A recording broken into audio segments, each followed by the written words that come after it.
10 अक्टूबर 1980 को अल्जीरिया में आया भूकंप भी ऐसा ही बताया जाता है। समाचार पत्र पढ़ने वालों को उस भूकंप के बारे में अच्छी तरह याद होगा जो उक्त तिथि को अल्जीरिया में आया था और जिसके परिणामस्वरूप 25,000 व्यक्ति मृत्यु के ग्रास बन गए थे तथा करीब 2 लाख व्यक्ति बेघर और घायल हो गए। इस भूकंप की खबर मिलते ही विभिन्न देशों के चिकित्सा दल, राहत दल और बचाव आदि कार्यों के लिए स्वयंसेवी संस्थाओं ने अपने कार्यकर्ता, चिकित्सा तथा राहत सामग्री भूकंप पीड़ितों के लिए भेजी, परंतु भूकंप के कारण अल असनाम शहर तथा उसके आसपास का क्षेत्र बुरी तरह तबाह हो गया कि परिवहन और संचार साधनों से भी कोई संपर्क नहीं हो सका। 24 घंटे में ये क्षेत्र दुनिया के मध्य में स्थित होते हुए भी दुनिया से अलग थलग पड़ गया। ये भूकंप 15-20 सेकंडों तक सर्वाधिक तीव्र रहा। भूकंप मापी यंत्रों ने इसकी तीव्रता 7-5 रिक्टर स्केल दर्ज की। रिक्टर स्केल भूकंप की तीव्रता मापने का एक स्केल है। 12 डिग्री रिक्टर स्केल सबसे तीव्र होता है जिसमें सर्वनष्ट का सादृश्य उपस्थित हो जाता है। बड़ी बड़ी चट्टानें और टेकरियां हवा में उड़ने सी लगती हैं तथा तमाम भारी से भारी चीजें भी उछलकर कहीं की कहीं जा गिरती हैं। नदी नाले अपना रास्ता बदल देते हैं। बहुत बार तो खाइयां मुंड जाती हैं और जहां चट्टानें होती हैं वहां बड़े बड़े खड्ड हो जाते हैं। अल्जीरिया में आया भूकंप तो एक मिसाल है सूर्य की एक और एक सीध में 9 ग्रहों के इकट्ठा हो जाने पर इससे भी तीव्र भूकंप के झटके आने की आशंका व्यक्त की गई है। उस समय संभावित भूकंपों के कारण होने वाले विनाश का पूर्वाभास कल्पना करने के लिए भूकंपों के संबंध में ये जान लेना आवश्यक है कि ये क्यों आते हैं, कैसे आते हैं और क्या कोई ऐसी विधि है जिनके द्वारा भूकंपों के संबंध में भविष्यवाणी की जा सके कि अमुक समय पर भूकंप आने वाला है, ताकि लोग पहले से ही सुरक्षित स्थान पर पहुंच सकें। वैज्ञानिकों के अनुसार हमारी पृथ्वी पहले कभी सूर्य का ही एक हिस्सा थी जो करोड़ों वर्ष तक सूर्य के समान ही जलती हुई गैसों का पिंड रही। गैस ठंडी होकर ठोस रूप धारण करती गई तो ऊपर का धरातल सिकुड़ता गया और उसका भीतरी भाग बाद में ठंडा हुआ। इस सिकुड़न के आंतरिक दबावों के कारण पृथ्वी के भीतर 2 बहुत बड़ी दरारें पड़ी। एक दसर हिंदुकुश और कराकोरम पर्वतमालाओं से शुरू होती हुई हिमालय की तलहटी के नीचे होकर सुदूर पूर्व तक जाती है तथा दूसरी दरार यूरोप के आल्प्स पर्वत से आरंभ होकर आग्नेय एशिया के अधिकांश देशों के नीचे से होकर गुजरती है। इन दरारों के ऊपर धरातल सहित भूमि का असीम दबाव पड़ता है। पृथ्वी के भीतर अभी भी हलचलें होती रहती हैं और जब कोई छोटी सी हलचल भी इन दरारों के इर्द गिर्द होती है पृथ्वी की सतह कांपने लगती है। इसे ही भूकंप कहते हैं। जब समुद्री क्षेत्रों में भूकंप आता है तो जल प्रलय का सा दृश्य उत्पन्न हो जाता है। 90 से लेकर 100 फुट ऊंची तक लहरें उठने लगती हैं और यदि उस क्षेत्र के समीप ही कहीं जमीन हुई तो किनारे की लाखों एकड़ उपजाऊ जमीन खारे पानी में डूब जाती है। भूकंपों की भयावहता का एक छोटा सा उदाहरण तो हाल ही में पिछले दिनों आया अल्जीरिया का भूचाल है। इससे भयंकर भूकंप भी आ सकते हैं। जिस यंत्र के द्वारा भूचाल को मापा जाता है तथा इसके संबंध में थोड़ा बहुत पूर्वानुमान लगाया जा सकता है उसे सिस्मोग्राफ कहते हैं। ये यंत्र धरती के हल्के से हल्के कंपन को भी पकड़ लेता है।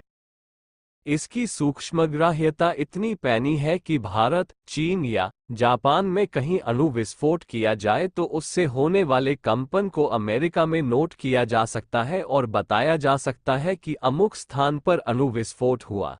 किंतु इस यंत्र से भूकंप का अनुमान 2-4 सेकंड पहले ही लगाया जा सकता है जो व्यर्थ है क्योंकि इतने कम समय में किसी भी तरह के सुरक्षा उपाय संभव नहीं हो पाते और भूकंप इतनी तेजी से आते हैं कि मात्र 1 सेकंड में वह लाखों वर्ग किलोमीटर क्षेत्र को पत्ते की तरह घर घर कैपा कर रख सकता है। भूकंप की विनाशकारी शक्ति का अनुमान इसी बात से लगाया जा सकता है कि रिक्टर स्केल यंत्र पर नोट किए जाने योग्य भूकंप की शक्ति करीब 200 परमाणु बमों के विस्फोट से होने वाले कंपन के बराबर होती है। चूंकि इतने सामान्य से दिखाई देने वाले भूकंप के कारण पृथ्वी में सैकड़ों मील भीतर होते हैं, इसलिए सतह तक उनका प्रभाव नहीं ही दिखाई देता। 1 डिग्री रिक्टर स्केल वाले भूकंप के कारण धरती की सतह पर होने वाले कंपन को बहुत कम लोग अनुभव कर पाते हैं। अधिकांश को तो इसका पता ही नहीं चलता।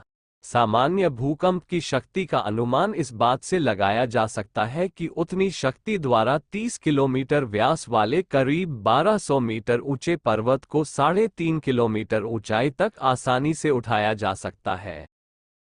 कब कहाँ भूकंप आ जाएगा, इस संबंध में निश्चित रूप से कुछ भी नहीं कहा जा सकता। हालांकि अब तक आए भूकंपों के आधार पर वैज्ञानिकों ने कुछ ऐसे क्षेत्र अवश्य निर्धारित किए हैं जहां उनकी अधिक संभावना है। चीन और जापान सहित हिमालय तथा आल्प्स पर्वत श्रेणियों की तलहटी में बसे क्षेत्रों में अधिक भूकंप आते हैं, परंतु ये कहने का कोई आधार नहीं है कि अमुक क्षेत्र में भूकंप नहीं आएगा। वह कभी भी और कहीं भी आ सकता है और देखा गया है कि जिन क्षेत्रों में भूकंप प्रायः नहीं आते वहां जब कभी आते हैं तो अपेक्षाकृत बहुत उम्र होते हैं। किसी क्षेत्र में यदि भूकंप आना बंद हो गए हो और हजारों साल से उस क्षेत्र में भूकंप नहीं आया हो तो भी नहीं कहा जा सकता कि अमुक स्थान पर भूकंप आने की संभावना नहीं है। वैसे क्षेत्रों में कभी भी भूकंप के रूप में विनाशलीला का तांडव उठ खड़ा हो सकता है। अर्थात पृथ्वी का कोई भी क्षेत्र ऐसा नहीं है जिसे पूरी तरह भूकंप से मुक्त कहा जा सके। हाल ही में अल्जीरिया में आए भूकंप ने 120 किलोमीटर व्यास के क्षेत्र में भयंकर तबाही मचा दी थी। भूकंप कहाँ आ सकते हैं और कहाँ नहीं आते, इसका उत्तर जिस प्रकार निश्चित रूप से नहीं दिया जा सकता, उसी प्रकार यह भी नहीं कहा जा सकता कि किस क्षेत्र में कब भूकंप आ जाएगा। यद्यपि विश्व के किसी भी क्षेत्र में कभी कभी भूकंप आ जाता है, किंतु चीन और जापान ये 2 देश ऐसे हैं जहां का प्रत्येक नागरिक अपने जीवन काल में सैकड़ों बार कांपती हुई धरती के झटके सहते हैं।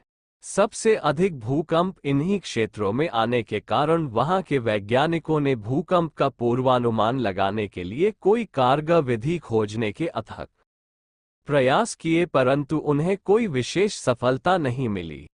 इस तरह के प्रयोगों, अनुसंधानों और अन्वेषणों से केवल इतना ही जाना जा सका कि पृथ्वी में निरंतर प्रतिक्षण एक कंपन होता रहता है जिसे धरती का सांस लेना कहा जा सकता है। अध्ययन केंद्रों से यह पता लगाया गया कि भूचाल आने के पूर्व ये कंपन 20 गुना अधिक बढ़ जाता है, किंतु कंपन के बढ़ने और भूकंप के आने से उतनी भी देर नहीं लगती जितनी कि रेलवे स्टेशन के प्लेटफॉर्म पर रेल का इंजन दिखाई देने और उसके तुरंत बाद गाड़ी के डिब्बे दिखाई पड़ने में लगती है। फिर भी वैज्ञानिक निराश नहीं हुए और उन्होंने अपना शोध कार्य जारी रखा। अगले चरणों में ये जाना जा सका कि पृथ्वी की सतह पर एक विशिष्ट प्रकार की सूक्ष्म विद्युत तरंग हर समय नाचती रहती है। भूकंप आने के पहले वह अचानक बढ़ती है और तेजी से घटती है, उसके तुरंत बाद भूकंप आता है, किंतु इन तरंगों के बढ़ने, घटने और भूकंप आने में भी उतना अंतर नहीं निकल सका कि इस बीच कोई सुरक्षा प्रबंध किए जा सके। ये तभी संभव है जब पहले से जान लिया जाए कि अमुक समय तरंगें बढ़ेंगी और इस अधिकतम बढ़ते रहने के बाद घटेगी। अभी तक वैज्ञानिक इस दिशा में किसी निश्चित निष्कर्ष पर नहीं पहुंच सके हैं।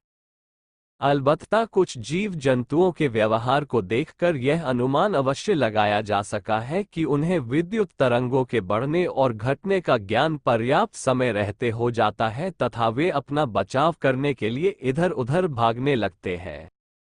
1966 में चीन सरकार द्वारा भूकंप की संभावना का पता लगाने के लिए बनाए गए कार्यक्रम में जनता से भी सहयोग लिया गया था और कहा गया था कि वे अपने क्षेत्र में कोई भी प्राकृतिक परिवर्तन कभी भी देखें तो उसे नोट कराएं। लोगों द्वारा दी गई सूचनाओं के आधार पर यह पता चला कि भूकंप आने के पहले सोप और चूहे अपने बिलों से निकलकर इस कदर हड़बड़ा कर भागने लगते हैं कि न चूहों को सांप का ध्यान आता है न सांप को चूहों पर दृष्टि जाती है, भले ही वे साथ साथ ही क्यों न भाग रहे हों या हड़बड़ी में दूसरे से टकरा ही क्यों न रहे हों। एक, पृथ्वी के भीतर पड़ी दो प्रमुख दरारों का ही ऊपर जिक्र किया गया है। छोटी मोटी दरारें तो अनेकों पड़ी हुई हैं जिनमें किन्हीं अज्ञात कारणों से कोई न कोई परिवर्तन होता रहता है और उसका परिणाम विनाशकारी भूकंप के रूप में सामने आता है। ग्रिविन और प्लेमैग ने अपनी पुस्तक जुपिटर इफेक्ट में लिखा है कि भूकंप लाने वाली पृथ्वी की दरारों में हरकत का एक प्रमुख कारण पृथ्वी की चुंबकीय धाराओं में होने वाले परिवर्तन भी है। सन 1982 में जब सौर मंडल के ग्रह सूर्य के एक ही और एक ही सीध में आए तब पृथ्वी का चुंबकीय बल तथा उसकी गुरुत्वाकर्षण शक्ति असाधारण रूप से प्रभावित हुई। इन प्रभावों के कारण पृथ्वी की दरारों में विचित्र प्रक्रियाएं परिवर्तन हुए जिनकी प्रतिक्रिया विनाशकारी भूकंपों के रूप में अब भी सामने आ रही है। भूमिगत उत्पातों में भूकंप के बाद दूसरा नंबर ज्वालामुखियों का है। ज्वालामुखी जब प्रचंड वेग से फटते हैं तब गजब ढाते हैं। कोलंबिया का एक मुद्दत से सोया हुआ ज्वालामुखी पर्वत नेवादो डेल रुइज गत वर्ष फटा तो जमीन फाड़कर प्रचंड ज्वाला निकली। उस आग ने म्यूरिल करावियन का, लेबोनो आदि को अपने अंचल में लपेट लिया और कहते हैं कि 20 से 50 हजार तक की आबादी लुप्त हो गई। बर्फीले पहाड़ पिघलकर आग और पानी का विचित्र संयोग बनाने लगे। ज्वालामुखियों का अधिक प्रकोप इंडोनेशिया क्षेत्र में होता रहा है। उस क्षेत्र में 167 ज्वालामुखी विद्यमान है जिनमें से 80 तो अभी भी आग की नदी बहा रहे हैं। गत शताब्दी में इंडोनेशिया के सुवावा द्वीप का वे पर्वत फटा था। उसके कारण 56,000 व्यक्ति एक ही झटके में समाप्त हो गए। दूसरा विस्फोट जावा सुमात्रा के बीच कोकालोआ में हुआ था जिसकी गर्जना 3000 मील तक सुनी गई। साथ ही समुद्री तूफान भी आया। इसमें 36,000 लोगों की देखते देखते खपच्चियों उड़ गई। समझा जाता है कि उसमें 26 हाइड्रोजन बमों जितनी शक्ति का विकिरण हुआ था। इसका गहरा धुआं मोमतान और ब्योकिंग राज्यों पर मुद्दतों छाया रहा। विस्फोट होने पर यदि गैस मिश्रित धुआं धरती के समीपवर्ती बायोस्फीयर और ट्रोपोस्फीयर तक बना रहता है तो बादलों के साथ बरसकर जमीन पर आ जाता है और उसका प्रभाव जल्दी ही धरती पर दिख पड़ता है। किंतु यदि वह 20 किलोमीटर से ऊपर जा पहुंचता है तो वह धूली आकाश में ही कई सालों तक छाई रहती है और पृथ्वी पर सूर्य ताप को आने से रोकती है। इससे पृथ्वी के मौसम पर असर पड़ता है। गर्मी कम हो जाती है, असमय वर्षा होने लगती है और घुटन अनुभव होती है। वाशिंगटन राज्य के सेंट हेलेना क्षेत्र में फटे ज्वालामुखी की धूली लंबे समय तक आकाश में उड़ती देखी गई और सवेरे शाम पूर्व पश्चिम में लालिमा दिखती रही। इन गैसों में गंधक की मात्रा अधिक होती है। गंधक एक जहर है। जब धरती पर हवा या पानी के साथ नीचे उतरता है तो प्राणियों और वनस्पतियों को निश्चित रूप से हानि पहुंचाता है। 13 नवंबर को उजमेरो नगर में ज्वालामुखी फूटा। इस 25,000 आबादी वाले कस्बे में तत्काल 20,000 लोग आग उगलते लावे में जल भुन गए। जब जब संसार में बड़े ज्वालामुखी फटे हैं तब तब उनसे प्रभावित क्षेत्रों में मौसम संबंधी भारी उथल पुथल हुई है। लोग आश्चर्यचकित रह गए हैं कि ऋतुओं ने अपनी परंपरा एकदम कैसे बदल दी। भूकंप के झटके दक्षिण अमेरिका और अफ्रीका में विशेष रूप से आए। वैसे उन्होंने धरती का कोई कोना ऐसा नहीं छोड़ा जो प्रकंपित न हुआ हो और जहां जान माल की भारी क्षति न उठानी पड़ी हो। कैलिफोर्निया, पेरू, निकारागुआ आदि के झटकों को इस शताब्दी का बड़ा हादसा माना जाता है। पेरू में करीब 60,000 मरे थे, निकारागुआ में 7,000, ग्वाटेमाला में 23,000, दक्षिण चीन में 20,000, बीजिंग के भूकंप में 8 लाख, तुर्की में 3,000, इटली में 3,000 व्यक्ति मरे। इसके अतिरिक्त जापान, इंडोनेशिया, चिली आदि के भूकंपों में भी भारी जान माल की क्षति हुई। साइंस पत्रिका के अनुसार पृथ्वी के वातावरण में जहरीला कार्बन मोनोऑक्साइड प्रतिवर्ष औसतन 6% बढ़ रहा है। उसके प्रभाव से पृथ्वी पर सूर्य की किरणें बरसने से रोकने वाली गैस घटती है। इस घट बढ़ के प्रभाव से पृथ्वी की ध्रुवों की बर्फ पिघल सकती है और समुद्री तूफान से धरातल का बड़ा अंश विशाल जलराशि के उदर में समा सकता है। प्रख्यात वैज्ञानिक रेने ड्यूमा तथा वनाडे रोडियार की एक संयुक्त भविष्यवाणी साइंस पत्रिका में छपी है। इस आशंका का समर्थन उपर्युक्त पत्रिका के संपादक जॉन ग्रिबिन ने अपने अलग तर्कों के आधार पर किया है। वे कहते हैं कि ग्रहों की स्थिति आने वाले वर्षों में ऐसी रहेगी जिनका सूक्ष्म प्रभाव धरती को उसके निवासियों को अनेक प्रकार की क्षति पहुंचा सकते हैं। महामारी, युद्ध, भूकंप, अतिवृष्टि, अनावृष्टि से लेकर ऐसा घटनाक्रम घटित हो सकता है जिसमें तूफानों, चक्रवातों की भरमार रहेगी और साधारण जनों का मानसिक संतुलन गड़बड़ाने से विपत्तियों का सिलसिला चल पड़ेगा। अपराध और विलगांव की असंख्यों अप्रिय घटनाएं घटेंगी। सूर्य कलंक, ग्रहण, ग्रहों की एक सीध में उपस्थिति, धूमकेतु आदि ऐसे कितने ही कारण हैं जो इस अवधि में अशांति, विग्रह और विक्षोभ भरे रह सकते हैं। 20वीं सदी का अंतिम दशक किस भयावह घटनाचक्र को साथ लेकर धरती वासियों को अशुभ सूचना देने आ रहा है, इसका उल्लेख संसार के मान्य खगोल शास्त्रियों ने किया है। पंडित ज्योतिषी बाबाजी अनेक भविष्यवाणियां करते रहते हैं, उनमें से कदाचित कभी कुछ सही उतरती है, पर वैज्ञानिकों की स्थिति दूसरी है। उनका अनुमान आधारों और प्रमाणों पर अवलंबित होता है। उन्हें अपनी प्रतिभा का भी ध्यान रहता है कि उनका कथन असत्य निकलने पर उपहास न हो।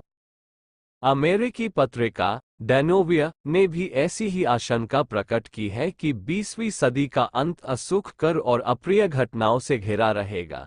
इस प्रकार के भयावह उत्पातों में प्रकृति की अनगढ़ता और अव्यवस्था नहीं खोजनी चाहिए, वरन ये देखना चाहिए कि कहीं अपनी ही कुछ उच्छृंखलताएं पृथ्वी को कुपित तो नहीं कर रही है।